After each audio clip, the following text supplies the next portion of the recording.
Cree en mí, oh Dios, un corazón limpio y renueva un espíritu recto dentro de mí. Cree en mí, oh Dios, un corazón limpio y renueva un espíritu recto dentro de mí.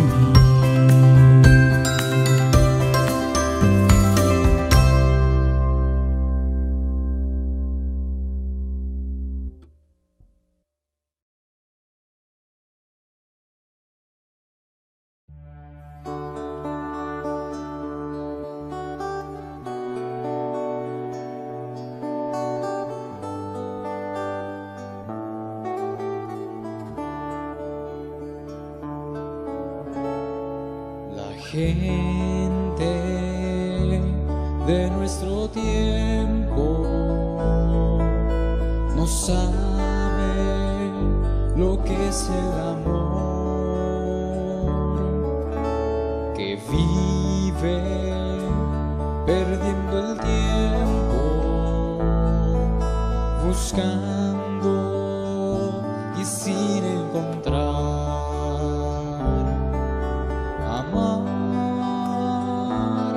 Es entregarse en alma y cuerpo a la humanidad, vivir siempre sirviendo sin que tú esperes algo para ti. En Cristo yo he encontrado ejemplo de paz y de amor. La muerte del crucificado me cuenta de su gran amor. Amar es entregarse en alma y cuerpo a la humanidad, vivir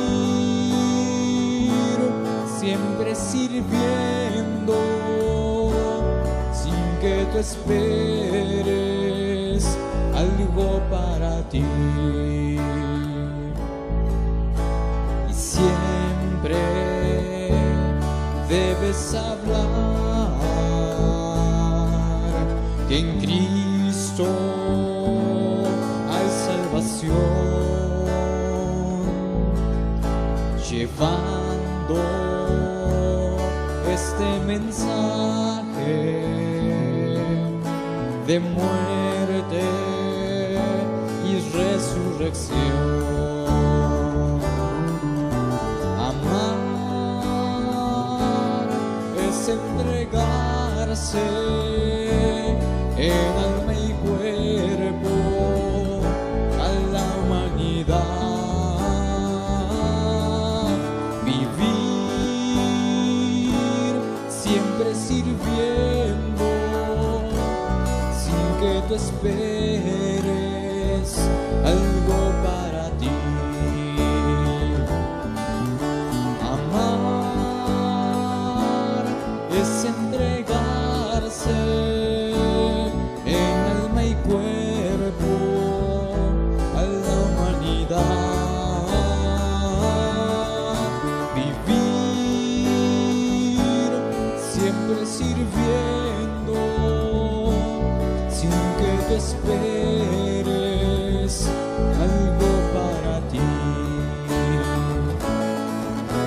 Amar es entregarse en alma y cuerpo a la humanidad, vivir siempre sirviendo sin que tú esperes algo para ti.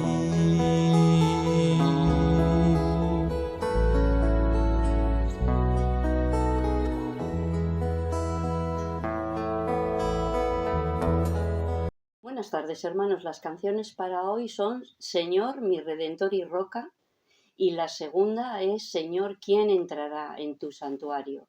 Pues podemos glorificar a Dios sabiendo que Él es nuestro Redentor y la roca firme en la que está puesta nuestra fe y nuestra esperanza, sabiendo que Él es el que ha limpiado nuestras manos y nuestros corazones para presentarnos delante de Él y poder adorarle. Pues bendiciones, hermanos.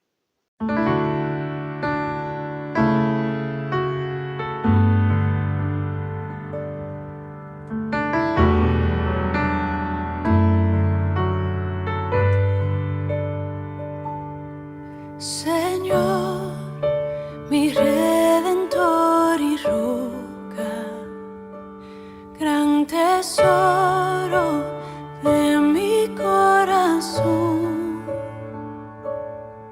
mi Dios, como tú no hay otro, solo en ti hay gozo y salvación.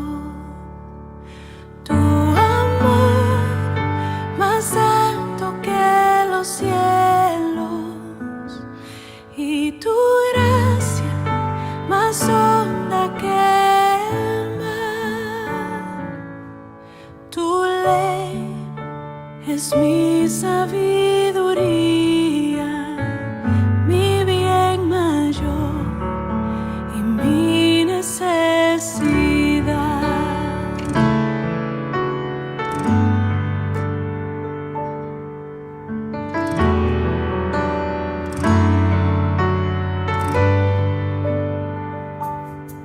Señor, mi Redentor y roca de mi vida, fuerte defensor.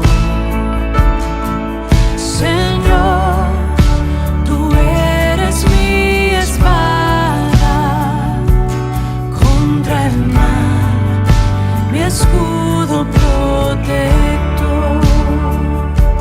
Mi canción se acechan de enemigos, esperanza en medio del dolor, mi bien en todo sufrimiento, refugio fiel en densa oscuridad.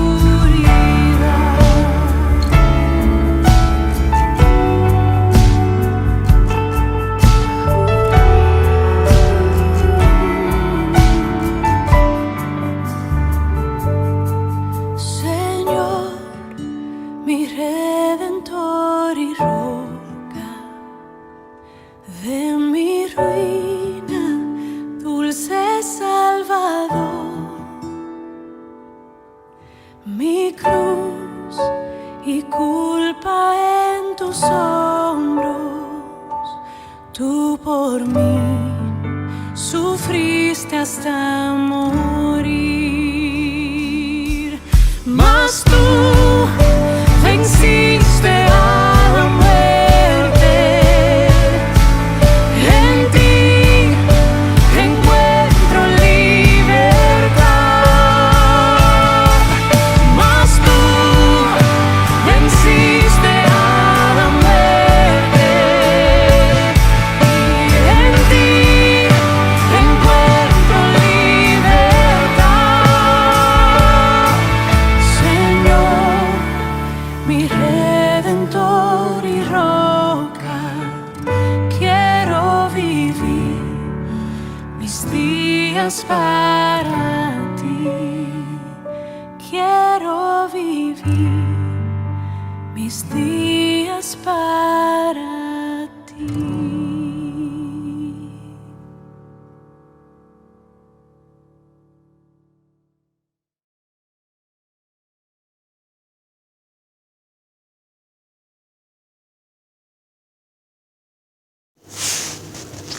Buenas tardes, hermanos. Continuamos con las reflexiones que venimos teniendo cada jueves y esta tarde, una tarde más, continuamos con el libro de Ageo.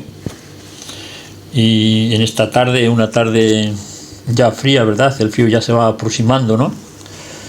Y cada año cuando llega el frío, pues me acuerdo de la promesa que Dios hizo, ¿no? Allá en Génesis 8:22, después que ocurrió el diluvio, el Señor hizo una promesa que cada año se cumple, ¿no? Como lo vemos ahora en este momento, ¿no? Dice en Génesis 8:22 que mientras la tierra permanezca, no cesarán la siembra y la cosecha, el frío y el calor, el verano y el invierno, el día y la noche. Así que el Señor es fiel a su promesa, ¿verdad? Y si esta promesa o esta palabra que Él dijo se cumple cada año, como lo vemos ahora, pues todas las demás se cumplen. Así que podemos confiar plenamente en todo lo que Él ha dicho, ¿verdad? Bueno, pues continuamos aquí una vez más como hemos dicho, en Ageo capítulo 2 y los versículos del capítulo 2 del 10 al 14 es lo que nos toca hoy, ¿no? Y eso es lo que llaman el tercer discurso, y ese tercer discurso se ha dividido en dos partes, una es esta que vamos a dar y luego habrá otra más, ¿no? Al igual que el primer discurso, que también va del capítulo 1 del 2 al 15, y en la primera parte vimos como el profeta pues pone en evidencia lo que estaban haciendo los israelitas, aquella gente que había venido del cautiverio y habían regresado a su pueblo, me imagino que a su deseado pueblo, ¿no? ¿Verdad? Después de tantos años, los que habían vivido, que eran ya las personas mayores, y los jóvenes a los que posiblemente entiendo yo que sus padres y sus abuelos les habrían hablado de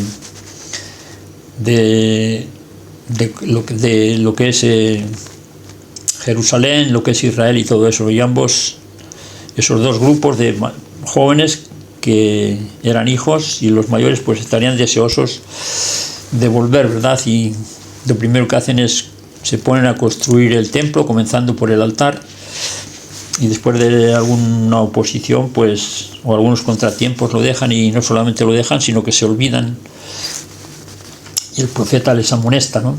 Luego parece que reaccionan positivamente, lo estamos viendo solamente un poquitín por encima, y se ponen a trabajar, ¿no? El 1.14 dice que Dios despertó el espíritu de Zorobabel y de Salatiel, ¿no?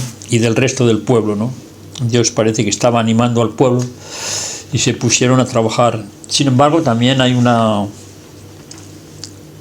verdad que a veces se nos olvida, y es que no solamente el pueblo se puso a trabajar, sino que también los mismos profetas dice que ayudaban, ¿no? Y eso lo vemos allí en Esdras capítulo 5, podemos ver un versículo, Esdras 5:2, dice allí: entonces se levantaron Zorobabel, hijo de Salatiel, y Jesuá, hijo de Josafat, de Josayad, y comenzaron a edificar la casa de Dios que estaba en Jerusalén. Junto a ellos se hallaban los profetas de Dios que les ayudaban, es decir, Zacarías y Ageo también se pusieron a trabajar, ¿verdad? Y este versículo a veces pues nos olvidamos de él, ¿no? Y es qué ejemplo, ¿no? Para el pueblo y para los demás, que ellos mismos se pusieran a trabajar, ¿no? Esto también es para nosotros una enseñanza. Si queremos motivar a los que tenemos a nuestro lado, hemos de ser nosotros los primeros que no solamente hablamos, sino que hacemos también lo que decimos, ¿no? El mismo Señor Jesús también dijo eso, igual que haced igual que yo os he hecho, ¿no? Bueno, pues seguimos en el capítulo 2 y los versículos del 1 al 9 que nos habló nuestro hermano Samuel el jueves pasado, ¿no? Pues parece que todavía necesitaban ánimo, ¿no? Necesitaban de ser animados, más, ¿no? Porque el contexto y la situación no era de mucho ánimo, ¿no? Para los demás, ¿no? Para todos, ¿no? Y dice el versículo 4, y me llama la atención porque cita por nombre a cada uno, ¿no? y aparece la palabra ánimo. Dice el versículo 4, pues ahora, Zorobabel, anímate, dice el Señor, punto y coma. Anímate tú también, sumo sacerdote Josué, hijo de Josadaz. Cobrad ánimo, pueblo todo de la tierra, ¿no? Dice el Señor, y trabajad, porque yo estoy con vosotros, ¿no? Y como nos explicó Samuel, tiene esas dos partes, ¿no? Había un contexto generalizado de falta de ánimo, ¿no? Porque, claro, esta gente salen cautivos de Jerusalén y van al extranjero, allí los llevan, y claro, dejaron el templo en pie y todo lo demás, y cuando llegan pues lo ven todo derruido. Ya vemos las guerras ahora como lo dejan todo, ¿no? ¿Verdad? Lo dejan todo destrozado, ¿no? Así que el ánimo estaba bajo, ¿no? Y tiene que animarles, tiene que estimularles a que sigan, ¿no? A que continúen, ¿no? Y luego le tienen unas promesas, y este capítulo también tiene una promesa en el versículo 7. Dice que vendría el deseado de todas las naciones. Y yo cuando me quedé meditando en esta palabra, el deseado de todas las naciones, pues si leemos este versículo aislado del resto del contexto de las Escrituras, pues podemos correr el riesgo de tener alguna pequeña equivocación por lo menos, ¿no? Porque el deseado de las naciones, entiendo que se refiere a las naciones que han creído y que han aceptado a Cristo, ¿no?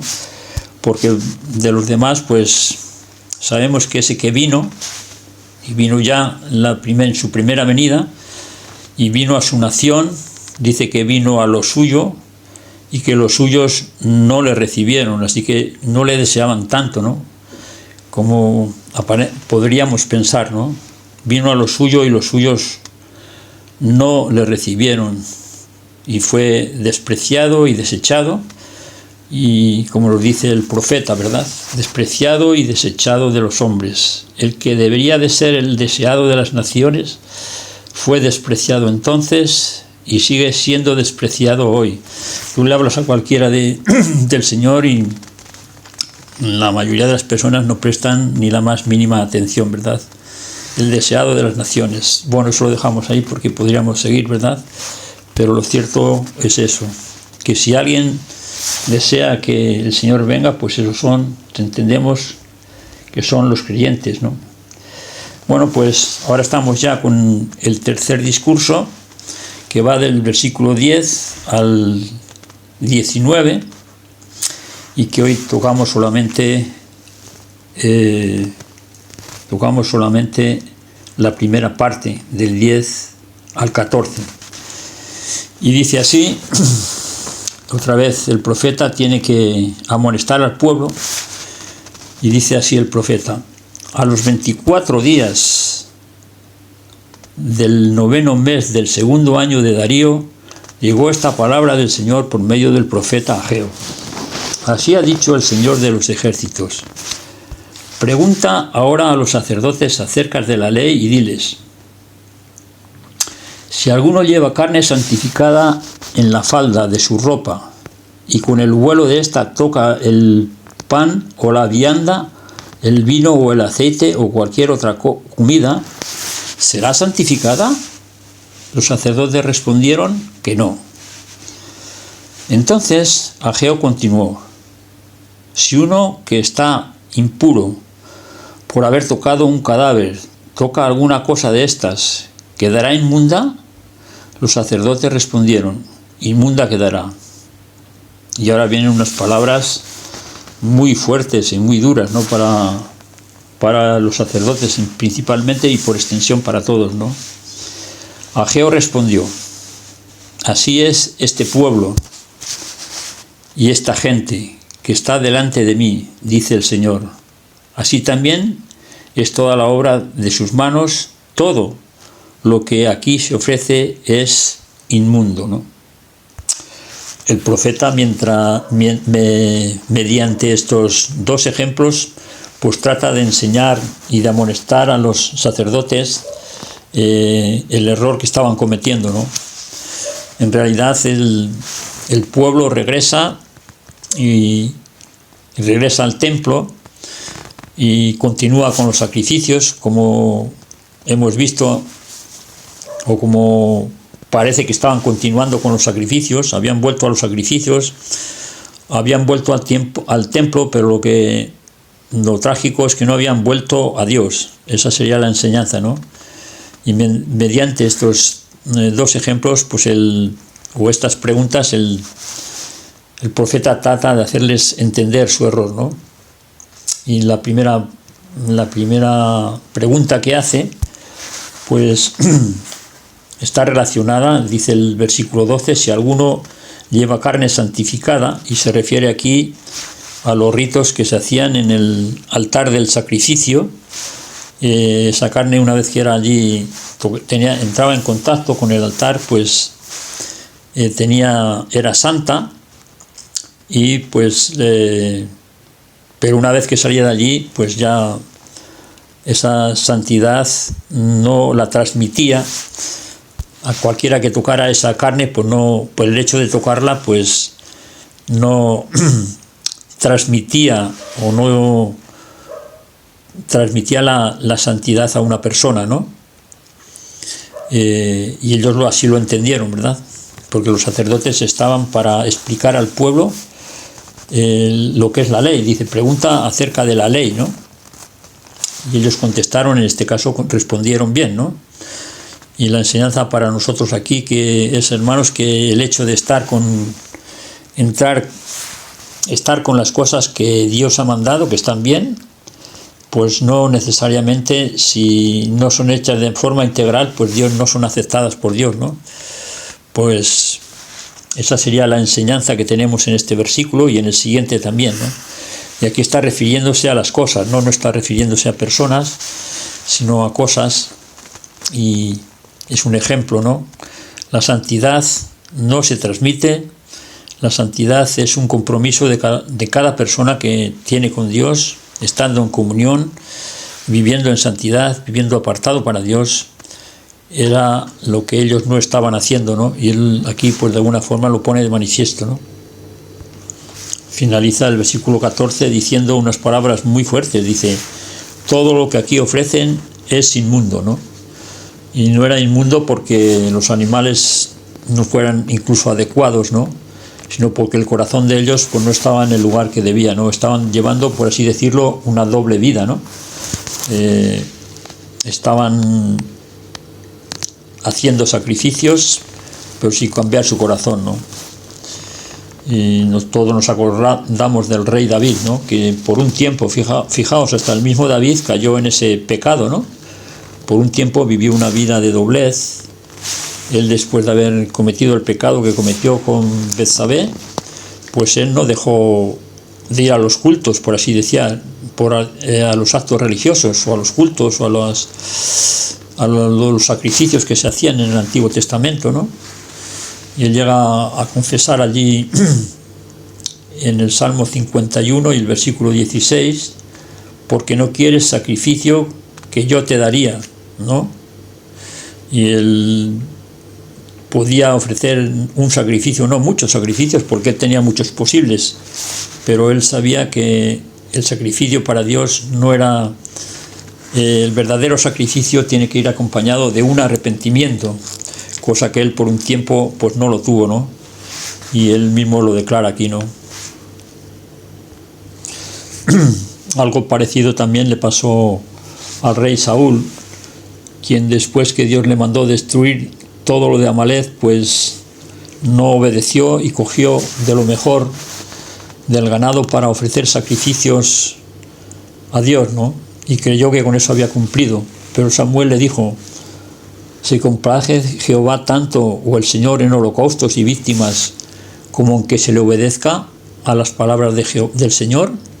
Ciertamente el obedecer es mejor que los sacrificios y el prestar atención más que la grosura de los carneros, ¿no? Así que no se justifica la desobediencia mediante ritos, no cumplimos, ¿no? Si no hay un corazón de verdad, detrás un corazón arrepentido, pues no no sirven los sacrificios de nada. Tiene que ir acompañado lo uno y lo otro. Y aquí tenemos una aplicación también para nosotros, hermanos, el hecho de que estemos incluso sirviendo al Señor, y esto también es ya para nosotros. Podemos ser incluso unos buenos predicadores, unos buenos evangelistas o cualquier otra cosa, y servir mucho y hacer muchas cosas, mucha actividad, que de paso es lo que tenían ellos, ¿no? Ellos tenían mucha actividad, los contemporáneos de Ageo, ¿no? Pues finalmente, si eso no va acompañado de una comunión íntima y estrecha con el Señor y de quebrantamiento, pues no son aceptados por el Señor. Y acaba diciendo David: al corazón contrito y humillado no despreciarás tú, oh Dios. Ese es el verdadero sacrificio que Dios acepta, ¿verdad? Y en el versículo 13 el profeta pone otro ejemplo tomado del Antiguo Testamento, ¿no? Dice que entonces, versículo 13, Ageo continuó: si uno que está impuro por haber tocado un cadáver toca una cosa de estas, ¿quedará ella inmunda? Los sacerdotes respondieron: inmunda quedará. Bueno, aquí el profeta hace otra pregunta. En este caso es a la inversa. Si una cosa dice que si una cosa que es impura pues toca otra, a ver si se contagia, pues sí, y dice que sí, que si se quedaría contagiada. Aquí ocurre lo contrario, ¿no? Bueno, el profeta vuelve otra vez al sistema levítico que había en el Antiguo Testamento, en el libro de Levítico, pero eso hay que leerlo y no vamos a hacerlo. Y viene en Levítico 22, capítulo 22 y capítulo 15. En fin, en el libro de Levítico hay muchas enseñanzas de esas, o sea, hay muchas cosas que el Señor se había prohibido, y esto no necesariamente eran pecado, ¿verdad? El tocar un cadáver entendemos que no es un pecado, pero el Señor no había dicho que el que tocara quedaba contaminado. O por ejemplo, una mujer cuando estaba con la menstruación, también cualquiera que la tocara o cualquier cosa que ella tocara, pues quedaba contagiado, ¿no? Y aquí ellos respondieron pues que sí, en parte pues quedaba, según Levítico 22 y 15, la mujer estaba, por ejemplo, cuando estaba con la menstruación, estaba inmunda por una semana, por 7 días, ¿no? Y durante ese tiempo, pues, todo lo que tocaba o todo lo que tenía relación, aunque se sentara en un sitio, ya estaba inmundo, pero estaba inmundo solamente hasta la noche, ¿no? Después ya dejaba de ser inmundo, o sea que era por unas horas. Así que aquí los sacerdotes contestan de una manera no correcta del todo, porque sí que quedaba inmundo, pero no era para siempre, ¿no? Sino que era algo temporal y pasajero, ¿no?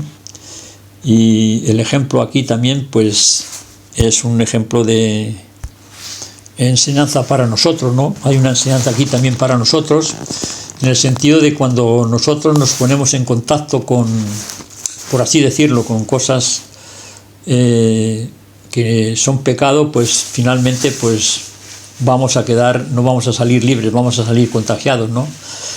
Y de eso tenemos en partes y enseñanzas en el Nuevo Testamento, que el Señor pues nos manda que nos aislemos no del mundo, porque del mundo nunca nos podemos aislar del mundo, no podemos ir a un sitio, a un monasterio o retirarnos para aislarnos del mundo, sino para aislarnos de las costumbres de este mundo, ¿no? Y eso tenemos buena información en las cartas. Todo nos dejó el Señor ejemplo. El apóstol Pablo escribió de eso, ¿no? Y nosotros sabemos, el apóstol Pablo, hablando a los Corintios, en el capítulo 6 y versículo 16, segunda parte, dice: y vosotros sois el templo de Dios viviente, como Dios dijo: habitaré y andaré entre ellos, y seré su Dios, y ellos serán mi pueblo. Por lo cual, salid de en medio de ellos, y apartaos, dice el Señor, y no tocáis lo inmundo. Entonces yo os recibiré, y seré para vosotros por Padre, y vosotros me seréis hijos e hijas, dice el Señor Dios Todopoderoso, ¿no? Y aquí el apóstol Pablo pues está citando Isaías capítulo 52 y versículo 11, ¿no? Está recordando el apóstol a los corintios. Y cuando habla de salir del mundo no quiere decir que nos tengamos que ir del mundo, ni mucho menos. Y lo sabemos por las palabras que el Señor dijo esa última noche que estuvo con ellos. Después de cenar le dijo que en la oración: no te ruego que los quites del mundo, sino que los guardes del mal, ¿no? Pero sí hemos de aislarnos de costumbres y de cosas que el mundo nos puede contaminar o nos pueden afectar, ¿verdad? Y hay tantas cosas, ¿no? Hoy tenemos, sobre todo los jóvenes tienen internet y tienen tantas cosas en las cuales que pueden pegarse y hacer una vida sin fruto, ¿no? Y eso es una llamada para todos nosotros, ¿verdad? A vivir una vida íntima, en comunión, en santidad, ¿no? Y como aquel que os llamó es santo, sed también vosotros santos en toda vuestra manera de vivir, nos dice Primera de Pedro 1:15, si mal no recuerdo, ¿no? Pues hermanos, que de esta amonestación pues aprendamos, ¿no? Los ritos no transmiten santidad, ya hemos visto, pero el pecado se nos pega fácilmente, ¿no? Que el Señor nos dé discernimiento para ver en qué punto estamos fallando, ¿verdad? Y con su ayuda podamos corregirlo. Señor, reconocemos que al igual que los israelitas del tiempo de Ageo, pues el hombre, los contemporáneos de ahora no hemos mejorado mucho, seguimos cayendo en los mismos pecados, nos acostumbramos a los cultos y ayúdanos, oh Señor, a cambiar, a llevar una vida de arrepentimiento continuo delante de ti, para también poder transmitirlo a los que tenemos a nuestro alrededor y para tu gloria. En el nombre y por los méritos de tu Hijo Jesucristo. Amén.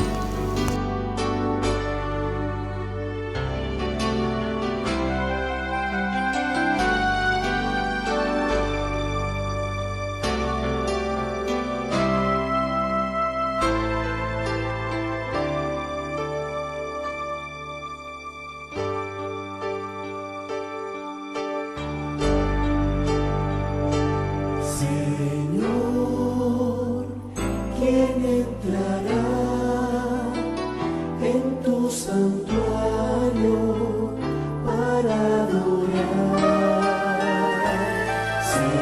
Señor, ¿quién entrará en tu santuario para adorar?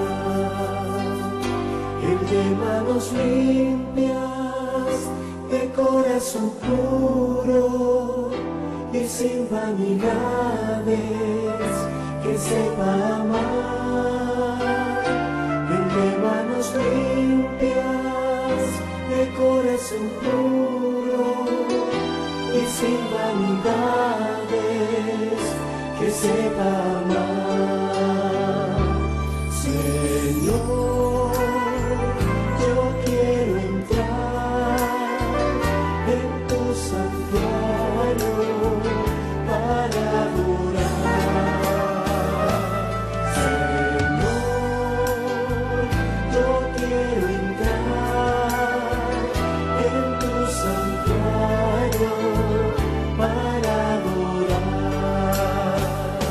Dame manos limpias y un corazón puro y sin vanidades, enséñame a amar.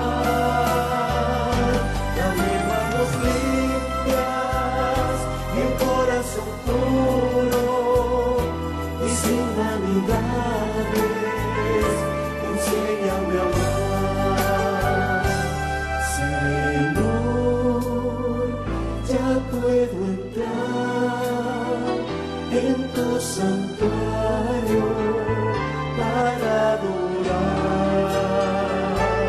Señor, ya puedo entrar en tu santuario para adorar, pues tú me has limpiado, me has perdonado, tu Espíritu Santo me llena de amor, pues tú me has limpiado, me has perdonado, tu Espíritu Santo me llena de amor, tu Espíritu Santo